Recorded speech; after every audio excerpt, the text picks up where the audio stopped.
estar aqui. É sempre um prazer estar junto de amigos. Na verdade, é nossa família, né? Durante 2 anos. Quando eu cheguei no seminário, eu me lembro que eu cheguei em janeiro de 2010. O pastor Bill, ele já estava lá e ele já pregava em todas as igrejas e eu ficava morrendo de inveja dele. Porque o povo só me chamava para tocar e chamava ele para pregar. Eu falava, uai, por que que ele prega e eu toco? Eu não posso pregar também, não? Mas eu entendi que não dava para pregar na época ainda, né? E o William, que hoje é o pastor Bill, né, de vocês, o Bill, ele se tornou, assim, uma grande referência para mim no seminário, porque ele sempre foi muito crente. Ele sempre foi doido, mas sempre foi crente. Eu lembro que a gente ia evangelizar no cemitério. Você lembra desse dia? Que a gente foi para o cemitério, eu peguei um violão, ele pegou a Bíblia, nós fomos lá para o cemitério, chegamos lá no cemitério, aí a gente procurava, como é o nome daquele negócio que tem?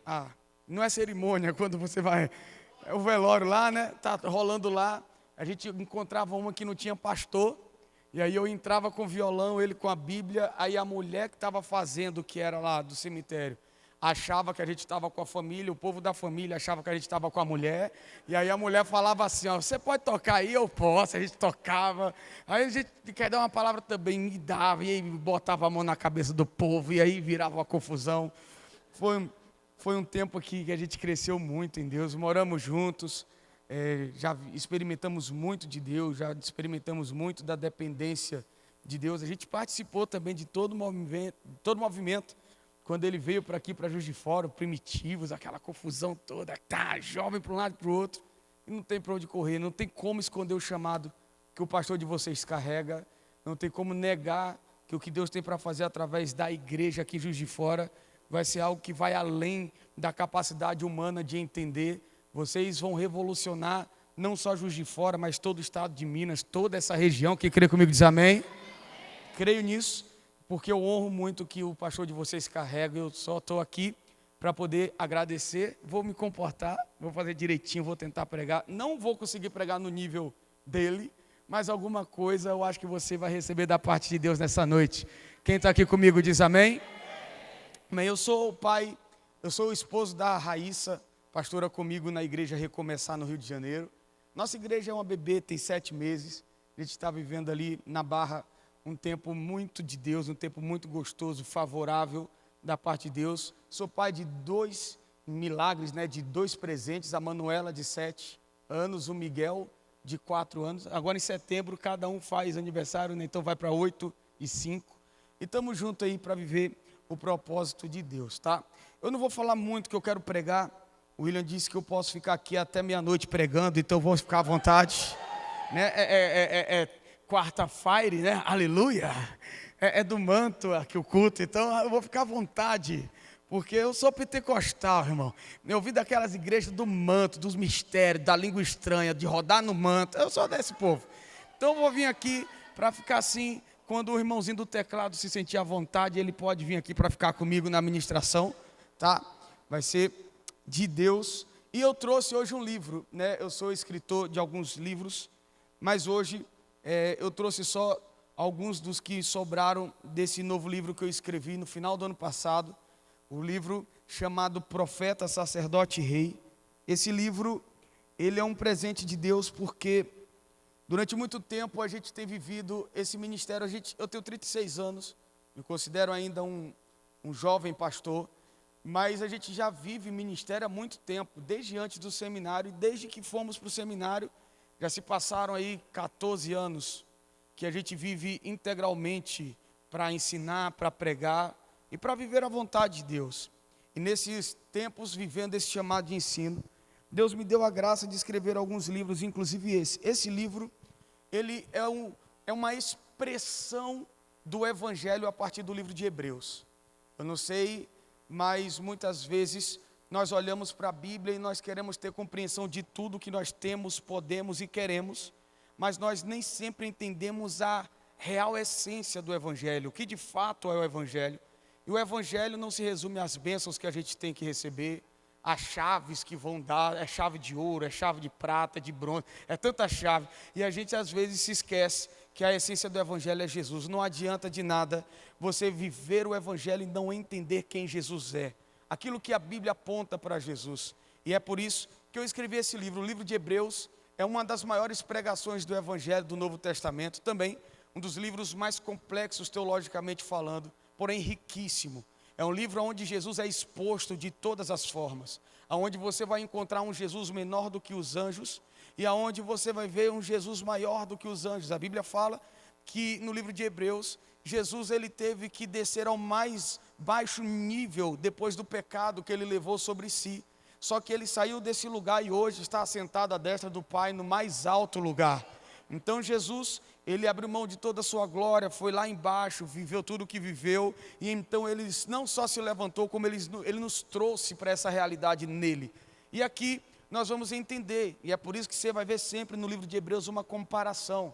É Jesus comparado a anjos, Jesus é maior. Jesus comparado ao sacerdócio de Arão, Jesus é maior. Jesus comparado a Moisés, Jesus é maior.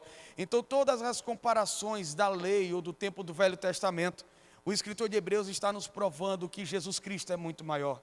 Estar em Cristo é muito melhor. Até porque não era fácil para essa igreja entender isso. Era uma igreja que estava sendo perseguida. Era uma igreja que estava questionando do porquê, depois de Cristo, essas coisas estão acontecendo. E então, o escritor de Hebreus vem construindo a essência do Evangelho, pegando textos do Velho Testamento, aplicando numa realidade do Novo, explicando exatamente o que precisamos viver em Deus. E aqui é só um pouco de tudo isso que essa carta nos explica. Porque Jesus aqui ele é exposto de várias formas, inclusive como um profeta, inclusive como um sacerdote, inclusive como rei. E aqui nós vamos falar um pouco disso. Sobre o sacerdócio, por exemplo. Todas as pessoas entendiam o ministério tríplice de Jesus. Todo mundo entendia que Jesus era um profeta. Quando olhavam para o movimento de Jesus ministerial, ninguém tinha dúvida de que ele era um profeta. Também ninguém tinha dúvida de que o Cristo, ele era um rei. Ele é descendente de Davi, ele é o renovo que brotaria de Jessé. Então as profecias apontavam para um Cristo profeta. Era fácil de entender. As profecias apontavam para um Cristo rei. Também era fácil de entender. O problema era, e o Cristo sacerdote? Como que ele pode ser sacerdote se ele é da tribo de Judá? Sendo que o sacerdócio, ele não veio da tribo de Judá, veio da tribo de Levi. A legitimidade sacerdotal existia a partir da tribo de Levi. E então Jesus ele aparece e se coloca como sacerdote. E as pessoas não entendiam. E aí existe toda uma construção bíblica no livro de Hebreus para mostrar que o sacerdócio de Jesus não é da terra, logo, não é um sacerdócio que depende de Levi e de Arão, mas o sacerdócio de Jesus é um sacerdócio celestial, aonde Deus patenteou quando alguém chamado Melquisedeque apareceu para Abraão, lá no dia em que Abraão deu o dízimo de tudo que recebeu, e naquele momento uma aliança foi estabelecida e um sacerdócio também foi colocado debaixo de um princípio. Então, eu trato sobre todas essas questões aqui. É um livro onde você vai estudar, onde você vai aprender e com certeza você vai ser muito abençoado. Vai estar ali no final, em algum lugar. Você pode passar no débito, no crédito, você pode dividir em 10 vezes, é R$30 um. Se levar 2 é 50. E se juntar com outro irmão para levar por 50, Deus está vendo, aleluia. Né? Que fala assim, vamos juntar nós dois e levar por 50. Estou brincando, se quiser, pode fazer para você não pecar, né? Eu vou te dar essa margem para você ficar na vontade do Senhor, na paz do Senhor. E esse daqui tem dono, é do meu amigo, vem aqui receber para aqui, vem cá receber seu livro, que essa semente aqui tem nome, aleluia. Eu aprendi a dar sementes, o nome aqui se chama jantar, tá? Depois do culto, aleluia. Essa semente traz à existência um mistério pós-culto, que eu ainda vou voltar, eu tenho que voltar de barriga cheia, aleluia. Oh glória, vamos lá, eu quero pregar uma mensagem onde com certeza Deus vai nos levar para um novo lugar hoje. O livro de Josué, capítulo de número 1, se você puder abrir a sua Bíblia. Quem trouxe a Bíblia diz amém. Quem não trouxe a Bíblia diz misericórdia. Então você vai ler com quem está do teu lado, tá? Não vai botar no telão, porque você vai ter que ler na Bíblia. No próximo culto traz a Bíblia, aleluia, né? Capítulo 1. Nós vamos ler alguns versículos, vamos lá. Versículo de número 9, quem encontrou diz amém. Não. Quem encontrou diz amém. Vamos lá. Josué capítulo 1, versículo 9, a Bíblia fala assim: não tenho eu te ordenado ser forte e corajoso, não temas, tampouco fiques desanimado, pois o Senhor teu Deus é contigo por onde quer que você fores. Olha para esse irmão que está do teu lado e fala com ele: não temas. Não, fala mais forte: não temas. Fala mais forte: não temas. Seja forte e corajoso, não desanime, pois o Senhor teu Deus é contigo aonde quer que você vá.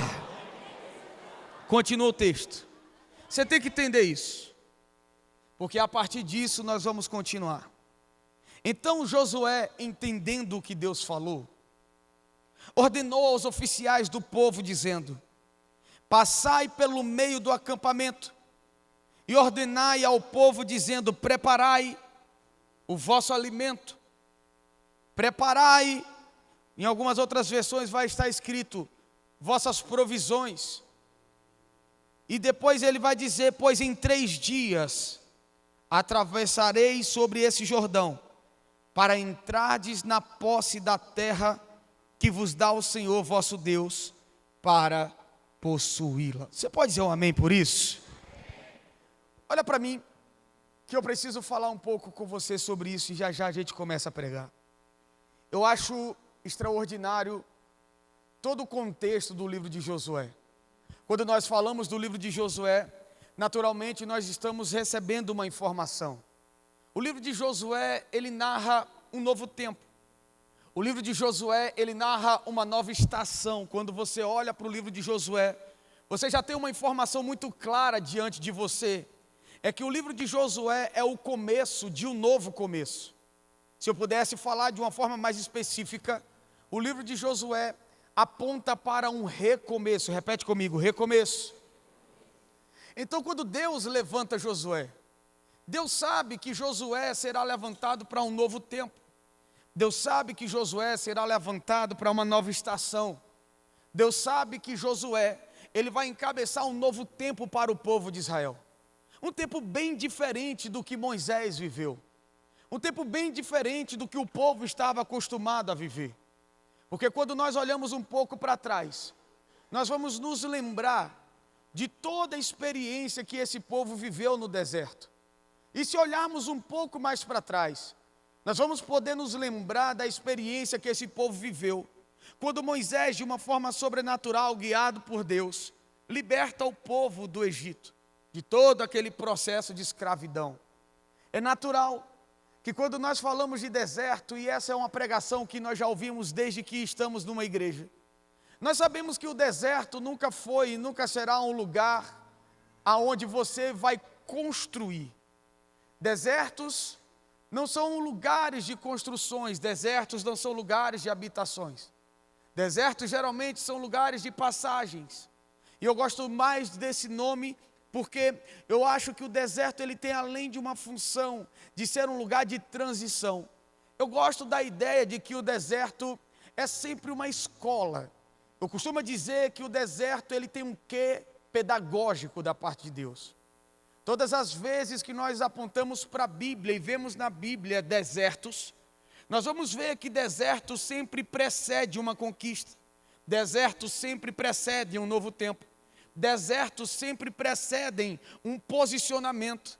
Porque no deserto nós aprendemos, no deserto nós crescemos, no deserto nos desenvolvemos, mas principalmente no deserto amadurecemos. E o processo de amadurecimento de uma pessoa não é um processo onde você está num ambiente onde tudo te é favorável. Não é um processo onde você está no lugar onde tudo coopera, onde tudo colabora, muito pelo contrário. Ninguém cresce em circunstâncias favoráveis. Geralmente crescemos quando não temos o que precisamos. Geralmente crescemos quando não tocamos no que precisamos. Geralmente crescemos quando ouvimos o que não queremos. Geralmente crescemos quando olhamos para os 4 cantos e não encontramos a solução que precisamos. É nesse lugar que geralmente olhamos para Deus e recorremos a Ele, porque sabemos que nesse ambiente nós vamos viver uma dependência, e é aqui que geralmente a gente cresce. É aqui que geralmente a gente amadurece. É aqui que Deus começa a construir realidades nos nossos corações. Por isso, quando nós olhamos para o deserto, e quando nós olhamos para o povo de Israel, que é o motivo do texto que eu li hoje, está no deserto. Esse povo, ele estava ali para sobreviver. E quando nós olhamos para o que Deus fazia no deserto, você vai ver que Deus não deu conquistas no deserto, mas Deus proveu o necessário no deserto. Você não vai ver o povo se estabelecendo e dizendo, esta é a minha terra. Muito pelo contrário, você vai ver que no deserto Deus sempre mandava a provisão necessária, porque no deserto o povo estava sobrevivendo. O povo queria pão, queria água, tinha água, o povo queria caminhar. Durante o dia, a coluna de uma nuvem estava lá, durante a noite, uma coluna de fogo estava guiando, porque no deserto Deus estava fazendo o povo sobreviver. Porque apesar desse povo viver o processo do deserto, apesar desse povo viver a dor do deserto, apesar desse povo padecer no deserto, sofrer no deserto, esse povo nunca se esqueceu de uma palavra que eles tinham. E a palavra é que logo depois daquele deserto tinha uma terra que mana leite e mel, uma terra que Deus havia prometido para que aquele povo se estabelecesse e visse Deus construir uma palavra e uma promessa que eles viveriam realidades sobrenaturais. O deserto não arrancou daquele povo a promessa, a dor não arrancou daquele povo a promessa. A dor não tirou aquele povo de crer que em breve eles viveriam o que Deus estava estabelecendo. A questão é que uma viagem de 15 dias se tornou 40 anos, e isso é complicado de entender. É por isso que o deserto, ele quando é longo, ele nos dá ferramentas de sobrevivência. E essa é a questão. É que quando nós chegamos no livro de Josué, quando nós chegamos no ponto que Josué está falando, nós não estamos vendo mais um povo que está disposto a sobreviver. Porque agora chegou a hora de viver um novo tempo. Agora chegou a hora de viver uma nova estação. Agora chegou a hora de entrar num ambiente muito diferente do que eles estavam no deserto. Nós poderíamos lembrar do que Jesus nos ensinou quando ele fala sobre vinho novo e odres novos. Vinho novo e odres velhos. Não tem como você colocar um vinho novo num odre velho, porque o odre vai se arrebentar e tanto o vinho quanto o odre se perdem. Mas vinho novo se coloca em odres novos. Em outras palavras, para você entender melhor o que eu estou querendo te dizer nessa introdução, é que quando o povo sai do deserto, o povo precisa entender que aquele odre precisava ser refeito. E quando Josué encabeça um novo tempo, aquele odre precisa se adequar à nova estação. Aquela pessoa ou as pessoas que estavam no deserto com Moisés e terminaram essa estação com Josué, eram pessoas que estavam acostumadas com aquela graça da sobrevivência. Só que agora Deus está transicionando o povo para um novo tempo, porque nesse novo tempo o povo não tem mais que sobreviver. Nesse novo tempo chegou a hora de conquistar, e não dá para viver conquista com mentalidade de sobrevivente. Eu vou falar de novo, que eu acho que você não entendeu. Não dá para entrar numa estação de conquista com mentalidade de quem apenas sobrevive. As coisas não funcionam quando Deus te transiciona para um novo tempo e você continuar sendo a pessoa da estação passada. As coisas no mundo espiritual, elas sempre vão acontecer de uma forma cíclica. E junto com essa forma cíclica das coisas acontecerem, estações se manifestam. E quando as estações se manifestam, você vai entender que para cada estação que existe, Deus exige de nós uma roupagem diferente. É só você parar e prestar atenção no pequeno detalhe. Quando você olha para o verão, a roupa que você veste no verão é uma. Quando você olha para o inverno, a roupa que você veste no inverno é outra, porque cada estação determina a minha roupa. Se eu olho o verão e me visto como no inverno, todo mundo vai chamar você de doido. Cara, o que você está fazendo com essa roupa? Olha o calor que está acontecendo. Da mesma forma, se você pegar esse inverno destruidor de Juiz de Fora, que aqui faz um frio danado quando é inverno, e você vir para cá de camisetinha regata, e um shortinho curtinho de chinela havaiana e passear, as pessoas vão falar, cara, o que você está fazendo com essa roupa? Essa roupa não condiz com a estação que nós estamos. Isso combina com as estações, mas no mundo espiritual isso também é uma verdade. Nós precisamos entender a estação que nós estamos inseridos, porque às vezes Deus mudou a estação da tua vida, e Deus te tirou desse lugar de aprendizado, de deserto, de sobrevivência, para te levar agora para um lugar de conquista, de avanço e de crescimento. E aí você está tentando viver esse novo tempo com a mentalidade antiga. Não dá para você ser o pastor de uma igreja com a mentalidade de alguém que só ajuda um pastor. Não dá para você ser um grande empresário com a mentalidade de um funcionário. As coisas precisam acontecer de acordo com a estação que eu vivo. A estação que eu vivo determina a roupa que eu visto. No mundo espiritual, a estação que eu visto, a estação que eu vivo determina o posicionamento que eu tenho. Então, se Deus transicionou o povo do deserto para entrar numa terra como conquista, então Deus está nos ensinando nessa noite, chegou a hora de mudar essa mentalidade. E como que eu entendo isso? O texto é claro, porque quando eu olho para Josué, Deus está dizendo: seja forte e corajoso, porque Josué carregava uma comparação com o antigo líder, e nós sabemos que substituir é sempre mais complicado do que começar. E então Josué sabe que depende de Deus para esse novo tempo, e Deus fala: seja forte, seja corajoso, não desanime, eu estou contigo, eu estarei com você, do mesmo jeito que eu estive com Moisés, eu vou estar com você. Só que olha que doido, quem está aqui comigo diz amém. Olha que absurdo o texto que nós lemos. Quando Deus falou para Josué, chegou a hora de conquistar, a primeira direção que Deus deu para Josué, nós lemos no versículo 11. E a primeira direção que Josué dá para o povo que vai conquistar uma terra, não é aprenda a guerrear, não é aprenda a pegar uma espada, não é aprenda, não. A primeira coisa que Deus está falando com Josué, e Josué transfere isso para o povo é: nós vamos para um lugar de conquista, nós vamos para um lugar de avanço, nós vamos crescer, nós vamos agora romper. E para que a gente possa viver esse tempo de romper, então todo mundo agora, preparem a sua comida. Qual o sentido de um povo que vai entrar na terra prometida ter que agora aprender a cozinhar? Agora ter que aprender a fazer a sua comida?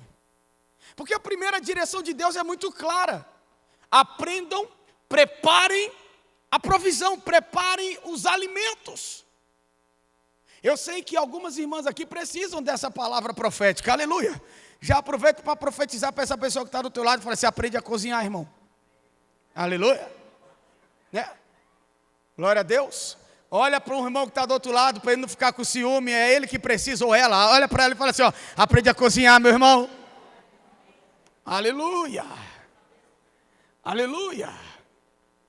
Ô glória, eu posso ouvir um glória a Deus das irmãs que cozinham aí? E as que precisam de um milagre para aprender, digam aleluia. Aleluia. Meu Deus,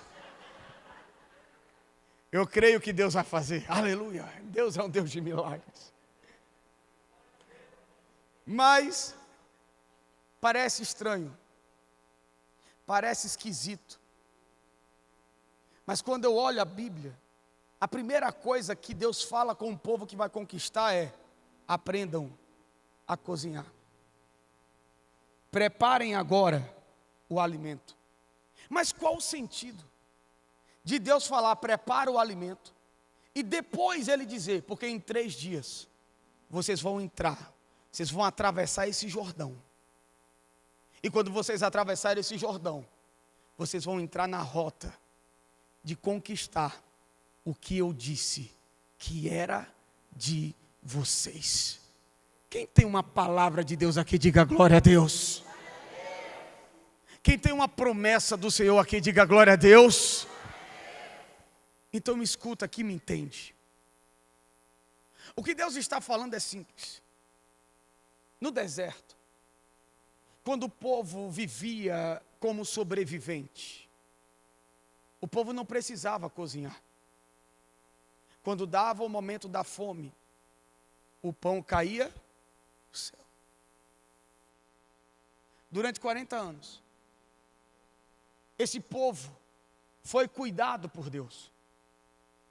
Só que a estação que eles viviam era a estação de sobreviver. E todas as vezes que Deus tem um propósito para realizar em nossas vidas, e o que antecede esse propósito é o deserto, então nesse lugar, Deus vai cuidar de tudo. Agora olha que interessante, a provisão vinha no tempo certo, na hora certa, para o momento. A direção era: o pão está caindo, come, mas não guarda, porque amanhã eu vou mandar de novo. Então todos os dias, durante 40 anos, durante quanto tempo? Dá para se acostumar ou não dá? As irmãs que cozinham todo dia, imagina Deus descer todo dia no teu fogão e falar: senta que eu vou cozinhar para você.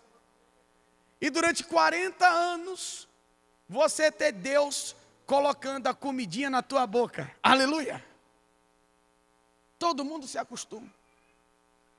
As pessoas nasceram, pessoas morreram, e eles não tinham a habilidade, e eles não tinham a função de preparar o alimento, porque Deus mandava. Quem está aqui comigo diz amém.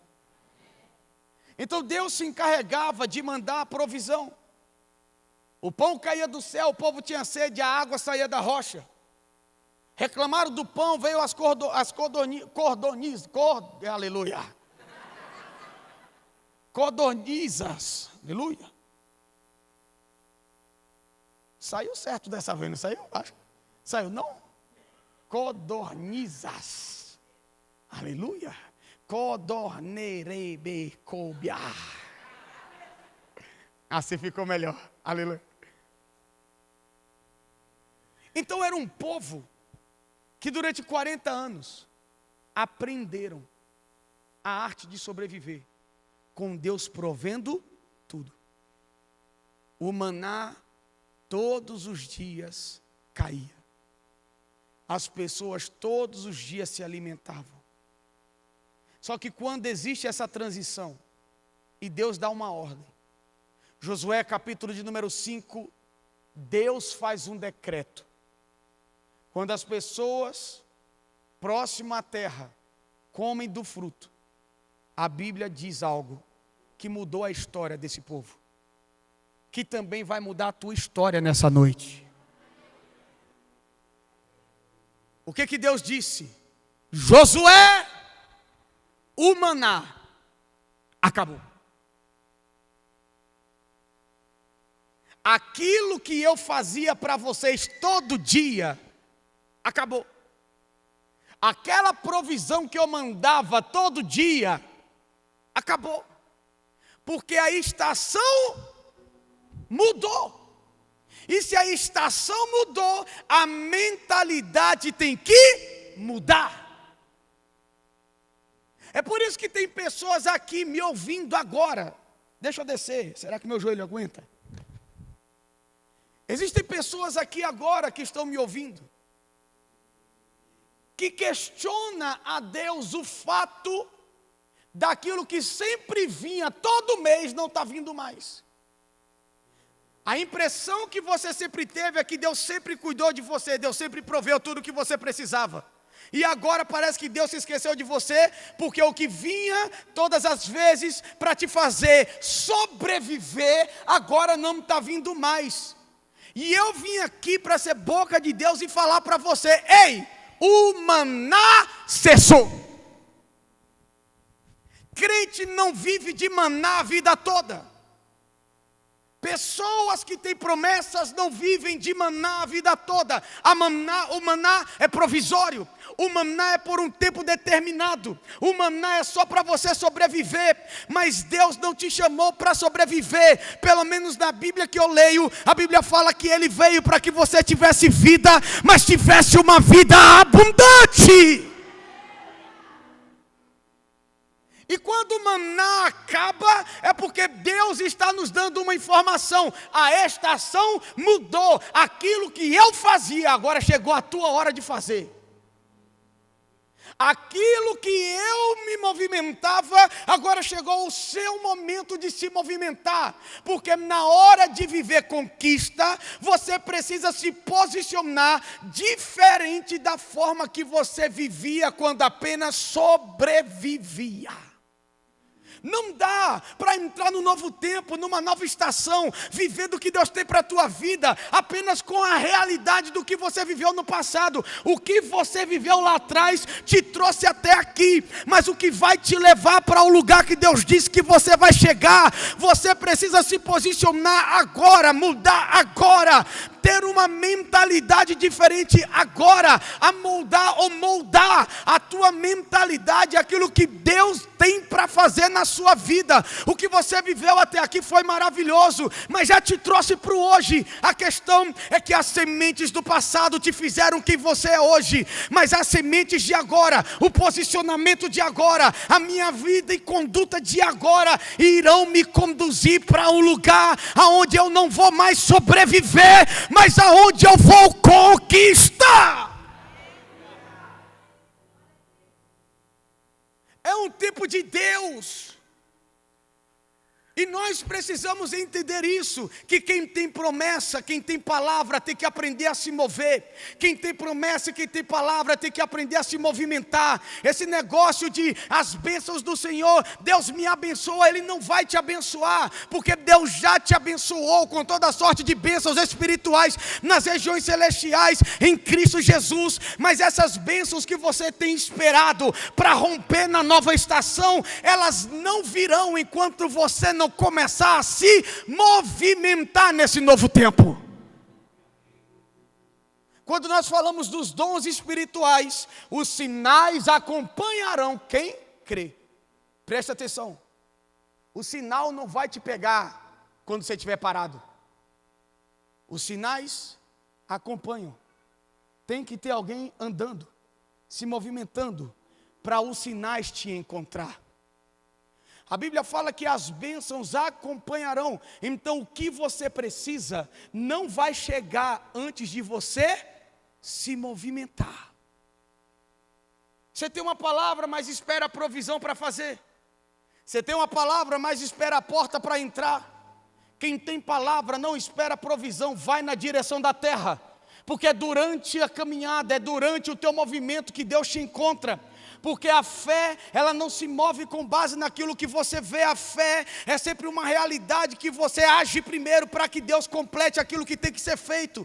No céu já está determinado, porque quem tem uma palavra tem tudo. Se você tem uma promessa, se você tem uma palavra para viver algo extraordinário em Deus, não pense que você não é nada, não pense que você não é capaz, não pense que você não tem gabarito, não pense que você não tem o que precisa para viver o que Deus disse que você faria, justamente por você não ter, que Deus disse que faria, porque não depende exclusivamente de você, depende do poder de Deus que vai se aperfeiçoar, aonde você é fraco e Ele te tornará forte para viver a promessa, depende do teu posicionamento, para que quando você se movimente, o Senhor te alcance e produza em você o que hoje você não tem, e coloque em você o que hoje você não tem, mas quando você se movimenta na direção da palavra, aquilo que você precisa, Deus manifesta na sua vida. Quem crê comigo, diga aleluia. Você só precisa se movimentar. Tem alguém que está me entendendo aqui para dizer um glória a Deus? Você só precisa se mover, porque é assim que o mundo espiritual funciona.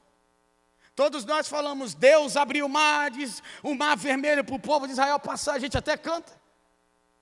Só que isso não é verdade. A direção de Deus para Moisés foi: manda o povo de Israel andar. Manda o povo de Israel marchar. Mas peraí, vou marchar para onde? Olho para trás, Faraó. Olho para frente, o mar. A narrativa não é: Moisés gritou, bateu no mar, o mar abriu e Deus gritou, marcha! Não. A ordem foi diferente. O mar estava fechado. O povo no ouvido de Moisés, que nessas horas, nós acreditamos tanto em milagres. Pastor Bill, acreditamos tanto em milagres, que nós fazemos de tudo para não depender de um.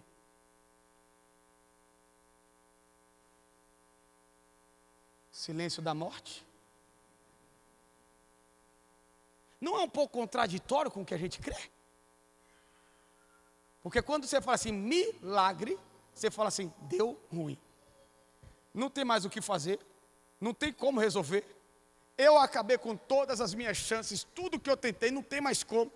Como o pastor Bill pregava em 2010, da mulher do fluxo de sangue, quando ele ia com talite, pendurado no pescoço, e ele explicava desde a dobra até o nó, mostrando como que Jesus se revelou e como a cura se manifestou naquela mulher quando ela tocou na orla do vestido. Aquela mulher não tinha mais nada, ela não tinha mais o que fazer, ela dependia de um. A questão é, quem que quer chegar lá? Ninguém. Acreditamos em milagres, mas fazemos de tudo para não depender de um. A questão é que quem vive com Deus tem que se acostumar, porque em algum momento você vai precisar de uma intervenção sobrenatural. E nesse momento, quem está à frente tem que tomar a decisão certa, porque o povo, nós vamos morrer. Tirou a gente do Egito para morrer. Levou a gente para lá para morrer. Para que isso tudo? Vai morrer, não vai dar certo. Mas Deus está falando, Moisés, manda o povo de Israel marchar na direção do mar, na direção do impossível. Porque quando o povo der o primeiro passo, a minha parte eu garanto.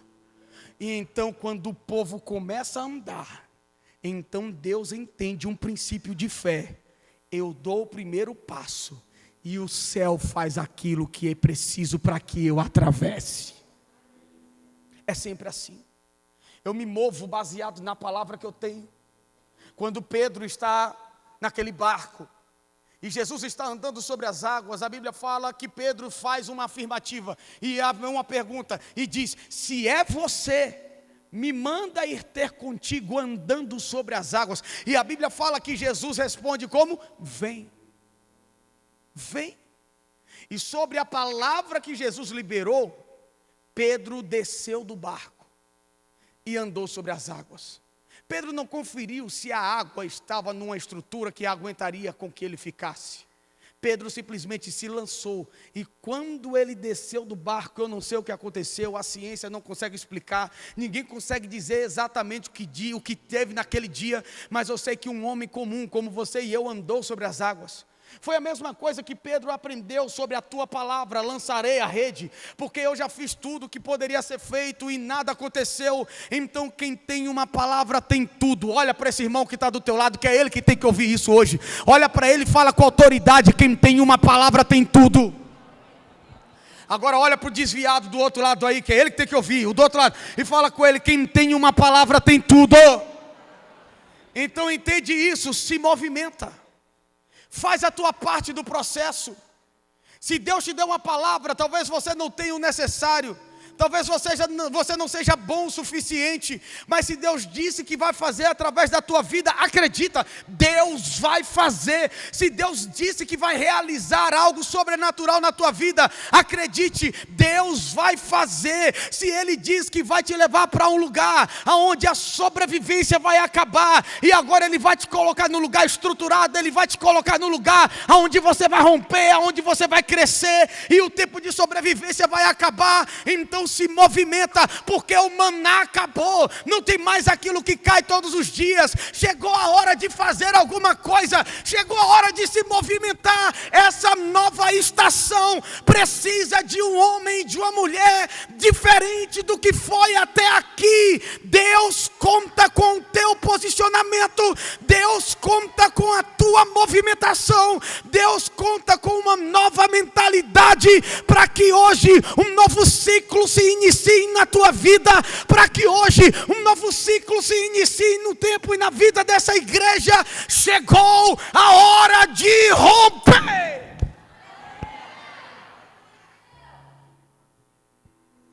O tamanho da visão do pastor de vocês é o que vai limitar o que vocês vão viver. Eu conheço ele. Para que a visão que Deus deu para o pastor Bill acontecer, Deus vai começar a levantar pessoas aqui dentro. E Deus vai começar a prosperar muita gente aqui. Eu vim aqui para liberar essa palavra hoje. Eu vim aqui para poder falar isso para você.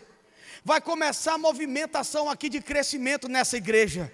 Ah, pastor, mas eu sou pobre. Fica tranquilo, o pobre vai ficar rico, o rico vai ficar milionário, o milionário vai ficar bilionário. Vai começar um nível de crescimento sobre a vida dessa igreja. Pastor, o senhor veio aqui para pregar algo que não é bíblico? Não. Eu vim aqui para pregar algo que é uma verdade, uma realidade. Prosperidade não é o centro do evangelho, mas faz parte. E se é para o reino ser construído, se é para o reino ser engrandecido, se é para o nome de Jesus ser exaltado em Juiz de Fora e nas nações, então Deus vai te levantar num tempo, numa estação, de uma forma diferente, para que o propósito dele se cumpra. Eu queria só um crente que acredita nisso para dizer glória a Deus. Aplaude aí, vai.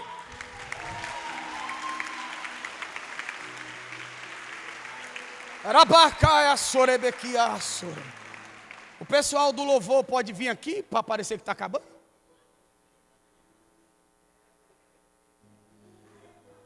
Quem pode dizer um glória a Deus? Quem pode dizer aleluia?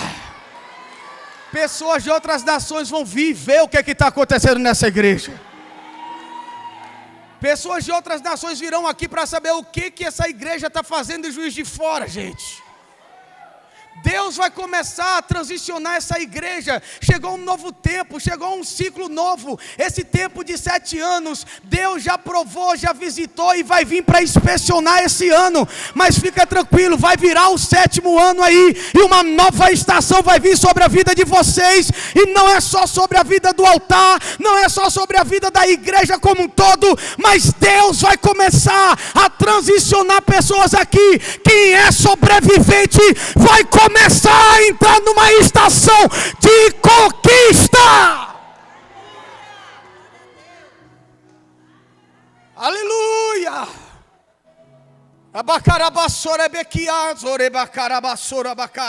Não dá para entrar nessa nova estação como você está agora. Está acomodado demais. Está achando que Deus vai te achar na tua casa? Está achando que Deus vai te achar no sofá? Aleluia. Chegou a hora de se movimentar. A promessa é tua, a palavra é tua. Chegou a hora de se movimentar.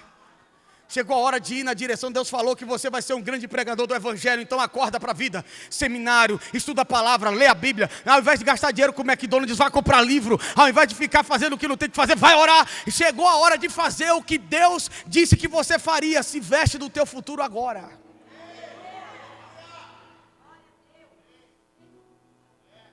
Uma nova estação, uma nova roupagem. Uma nova estação, um novo posicionamento. Não dá para conquistar com mente de sobrevivente. Porque se você crê, como a Bíblia disse, não é o que eu estou falando, é o que a Bíblia diz. Porque a Bíblia diz que quando isso acontecer, isso o quê? Quando a nossa mentalidade mudar, quando a minha mentalidade mudar, quando eu entender quem eu sou de verdade nesse propósito, quando eu entender quem eu sou de verdade nesse projeto. Você acha que você está aqui só para ser mais um crente? Você acha que você está aqui só para ser mais um membro? Você acha que você está aqui? Esquece, irmão. Quando você entender o real propósito de você estar aqui, prepara teu coração. Porque quando essa mente, quando essa chave virar na tua mente, e você se posicionar, eu acredito na Bíblia que eu li. Quem aqui acredita na Bíblia diz amém? Eu sei que vocês são uma igreja espiritual, e que vocês entendem o poder de fluir no mundo profético. Então eu preciso que você creia no que eu vou te falar agora. Porque se a direção de Deus foi para que eu pregasse esse texto aqui hoje, então a direção de Deus é que eu fale isso para você agora. Quem quer receber diz, eu quero. Aprenda, prepare o alimento. Em outras palavras, mude a sua mentalidade. Porque quando isso acontecer, eu quero profetizar. Dentro de 3 dias.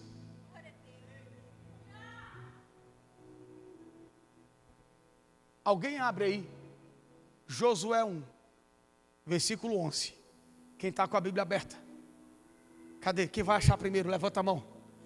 Lê em voz alta, profeta. Vem cá, toma aqui o microfone. Já vai se acostumando, bora. Aleluia, vai lá.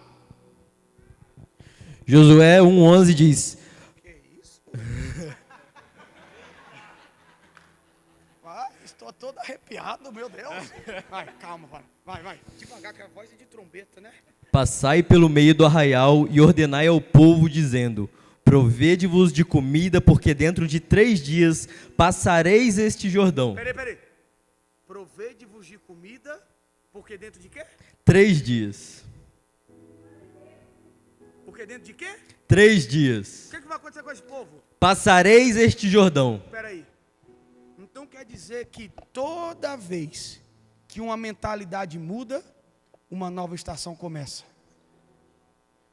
Então dentro de 3 dias, tem algo novo para acontecer. Quem quer receber essa palavra? Eu quero profetizar. Estenda sua mão assim, ó, mão de conchinha, como a gente aprende. Assim. Eu quero profetizar que em 3 dias, algo novo vai acontecer na tua vida. Eu quero profetizar, tem gente aqui esperando resposta há meses de algo. Em 3 dias a resposta vai chegar na tua mão. Existem pessoas esperando algo há muito tempo. Eu quero profetizar. Se você crê, você pega, abraça, segura. Porque em 3 dias um novo tempo, um milagre, algo novo vai acontecer. Existe um movimento celestial hoje. Eu quero profetizar. Espera, porque em 3 dias Deus fará algo novo na sua vida. Se você crê, diga glória a Deus. Aplaude, vai! Se é para aplaudir.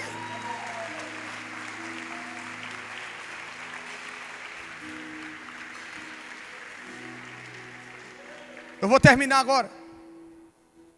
Quem quer que eu termine, diga amém.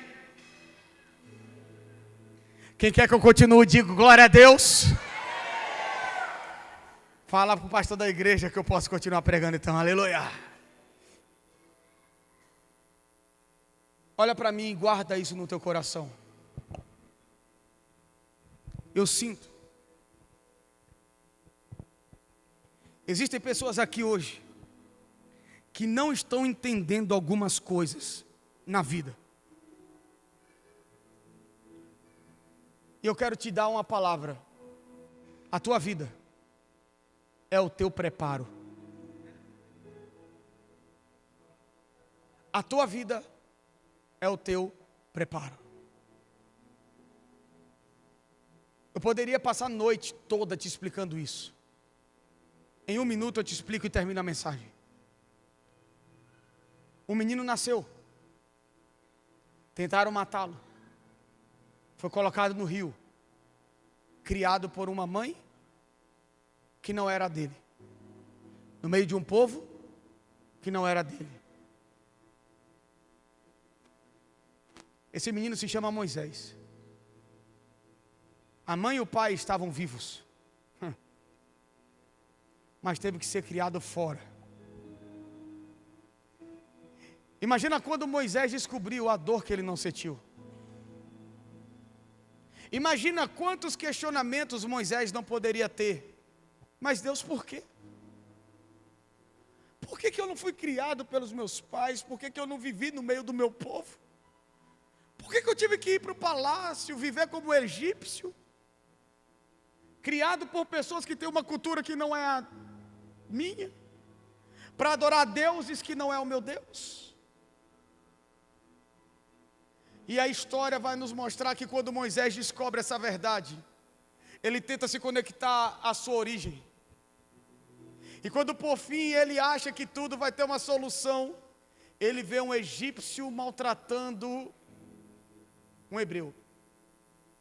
Ele vai lá e mata esse cara. Agora, tem um decreto que é para matar Moisés. Moisés agora virou um fugitivo. Moisés agora foge e vai para o deserto. Repete comigo, deserto. Imagina o que é viver no deserto sozinho. Imagina quantas vezes Moisés quase morreu no deserto. O calor do dia, o frio da noite. Na minha opinião, apenas Deus conseguiu fazer com que Moisés sobrevivesse. Mas imagina Moisés sentindo toda essa dor, passando por tudo isso. Primeiro eu descubro que os meus pais estavam vivos e eu fui criado em um outro lugar. Tento me conectar com a verdade que recebo e agora tenho que viver como fugitivo. E sabe o que é mais tenso? É que em toda essa trajetória você não vê Deus falando com Moisés em nenhum momento. São perguntas e o céu está calado. Questionamentos e Deus está calado. A Bíblia fala que ele chega em Midian. Lá ele conhece Jetro e a sua esposa Zípora. Ali agora, Moisés dedicou a vida dele para cuidar do que não era dele, para servir a outra pessoa, entendendo que nada daquilo pertencia a ele. Isso não é uma vida. Os questionamentos, as perguntas, mas Deus, por que comigo? Por que isso está acontecendo comigo? Por que eu tenho que sentir essa dor? Por que eu tenho que passar por isso que eu estou passando? Por que eu? O que o Senhor viu em mim para ter que sofrer nesse nível? A impressão às vezes que dá é que Deus escolheu a gente só para sofrer. Eu não vou te perguntar porque tem gente que vai falar assim, já tem gente chorando. Às vezes eu falo assim, por que só eu sofro? Por que comigo?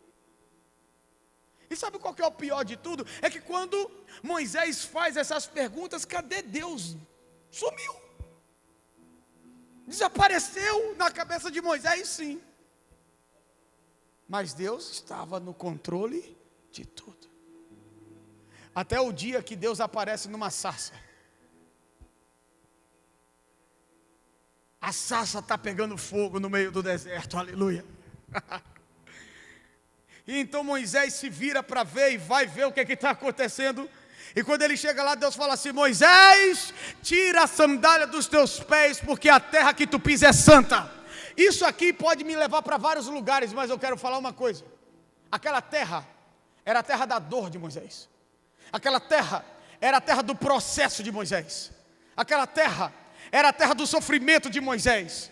Quando Deus está falando para Moisés, tira a sandália porque a terra é santa, o que Deus está dizendo é, não endemonize aquilo que é processo meu para a tua vida. Não começa a trazer diabo para uma história que ele não tem nada a ver. Tudo que está acontecendo com você, Moisés, é para esse momento. Como assim volta? Volta porque eu tenho um povo para libertar.